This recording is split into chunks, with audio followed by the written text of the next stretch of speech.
Hey everyone, I hope you're having a wonderful Friday, and I am here to talk a little bit about health, and I have a couple things to share with you. Let me know that you're hopping on, and if you're here live, put a 1 in the comments and let me know where you're tuning in from. If you check this out later on the replay, then put a 2 and let me know where you're tuning in from. Some people might be tuning in from a new location, maybe from the beach, or if you are lucky, some awesome location if you're traveling. So to start off, I want us to think about some things to be grateful for today. It is much easier to think about what's going wrong than it is to think about what is going right, or what are some things to be grateful for that other people may not have. And so for me, thinking about gratitude, it is there's many things I have to be grateful for. I'm very grateful for the relationships that I have built over the years, amazing friends and family and colleagues, and you guys are a gift to me, and so I thank you so much for that. And also, I am so thankful to the Lord for always being faithful and working everything out for my good and for His glory, even when sometimes it doesn't feel like things are working out in my favor. Have you ever felt that way? Can you relate to that? Sometimes it is challenging to see the light or see positive amidst challenges. Thank you so much for tuning in. Thank you. I see Randy. It's so good to see you. And I just want you to consider today, what are some things to be grateful for? If it's feeling difficult, just start with one thing. Maybe it's that you are alive and breathing and that God has a purpose for you still. And it could be that you have a home. Some people are not so lucky and may not have a nice home to live in.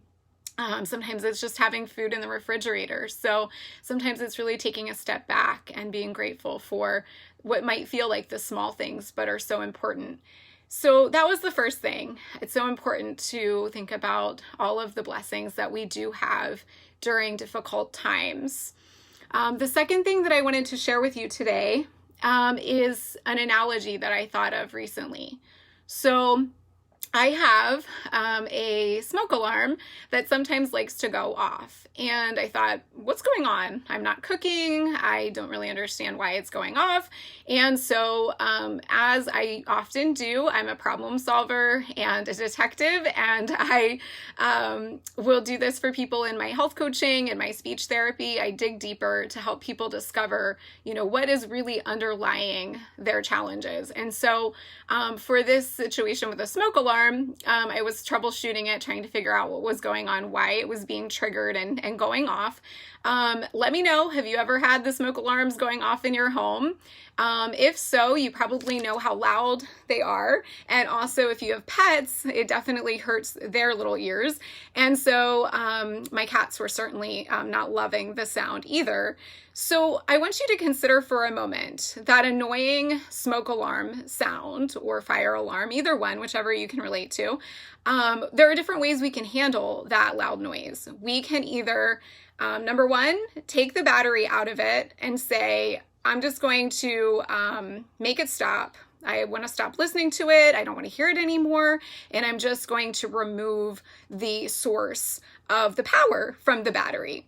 That's one way to handle it. Another way we can handle the loud, noisy smoke alarm is that we can blame the smoke alarm and say, oh, maybe it's a faulty smoke alarm, which maybe it is, maybe it needs replaced, maybe it's old.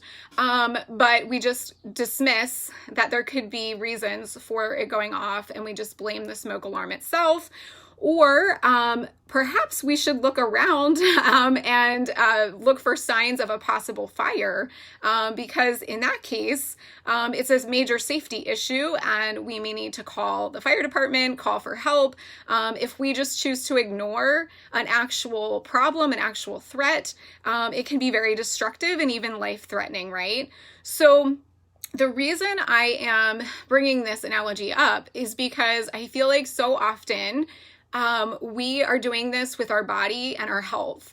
we have symptoms, we have things that are giving us indicators, signals all the time that something is awry and wrong, but yet we will just keep going on with life and say things like, well, maybe I'll just get it removed. Like, let's say it's one of your organs. Like, oh, this is my gallbladder is giving me problems. I'm just going to have it removed. The doctor said they can do that. I've heard people say that very often. Like, don't worry, I'm just going to go and have my gallbladder removed. But they didn't necessarily look deeper at why was their gallbladder having challenges to begin with.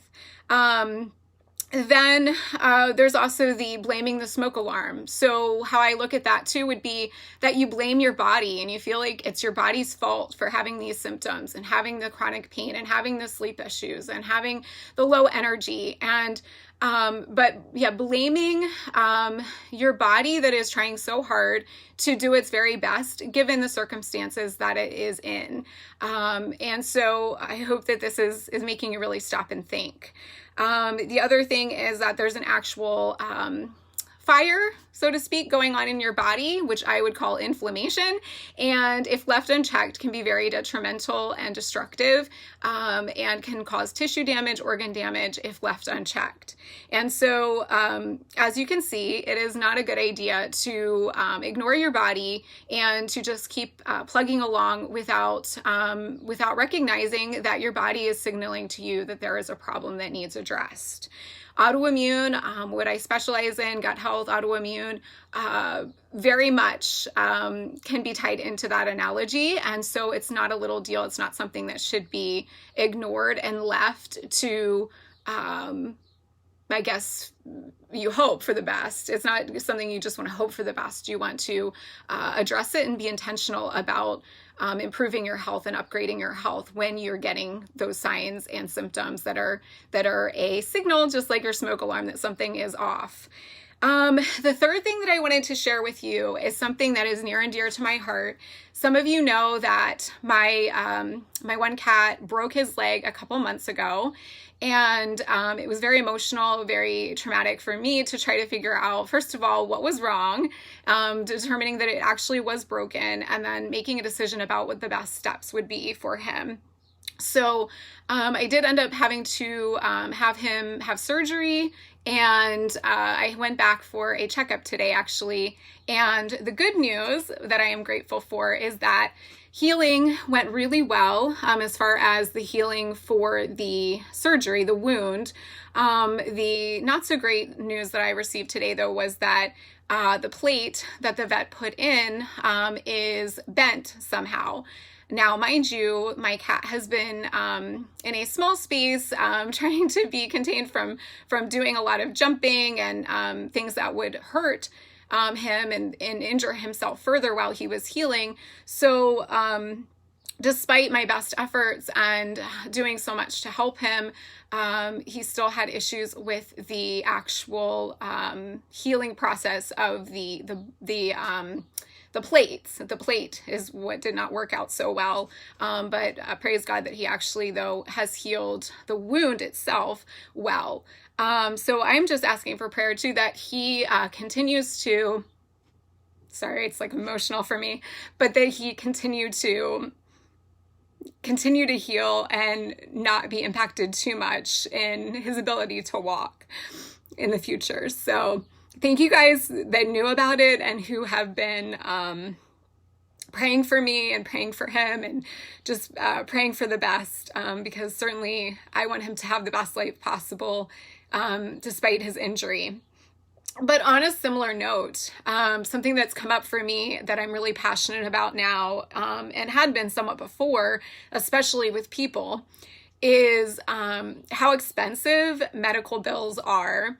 And some know that for my own natural health, support for my own health over the years, I paid a lot of money out of pocket, still paying back some of that. But I'm sorry, I'm like very emotional, but I just thought that by sharing today that some people could relate. And so putting myself out there. But anyway, so my desire or a vision that I have is that eventually once I have paid back my own medical bills and make sure that I am completely provided for myself, that and for my fur babies, that with my health coaching and the work that I do, that eventually I'll be able to start putting some money aside from that work to go into a fund for people and pets to be able to fund their care, and especially focusing in on holistic natural care, healthcare for people and pets. And it excites me so much that that is something that I will be working toward in the future. So if you end up doing, let's say, private speech therapy, private holistic health coaching with me, my goal is to eventually have a portion of each service go toward kind of like a scholarship opportunity to be able to support someone who is having issues, whether chronic illness or a situation similar to my pet where he suddenly did something crazy, jumped and ended up landing wrong and broke his leg.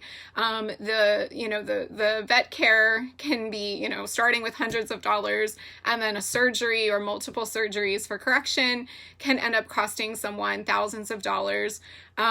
With a health savings account, I don't know if you're familiar, but as far as I can see, health savings account, even if you have one, it only covers, I believe, people and dependents. It does not cover pets. And so let me know if you are a pet lover, cat lover, dog lover, doesn't matter, but animal lover in general. But this is something that is near and dear to my heart, and I'm really excited and hopeful that this is something that I can do in the future. So thank you so much for tuning in. I hope you guys are doing well, and have a blessed weekend. If there's something that I can do to support you as far as private speech therapy services for your children or family member, I love helping kids and families, and I also tend to look at things a lot differently than some people. And so I not only look at the speech issues that a child or a person is having, but I look deeper into, their health and their overall health and wellness and things that can be contributing to those speech challenges manifesting. If you don't have a healthy gut, you don't have a healthy brain, you don't have a healthy body, it will impact your speech and other, and there will be other signs, signals like that smoke alarm that start going off. So thanks so much for tuning in. God bless you guys, and have a great weekend.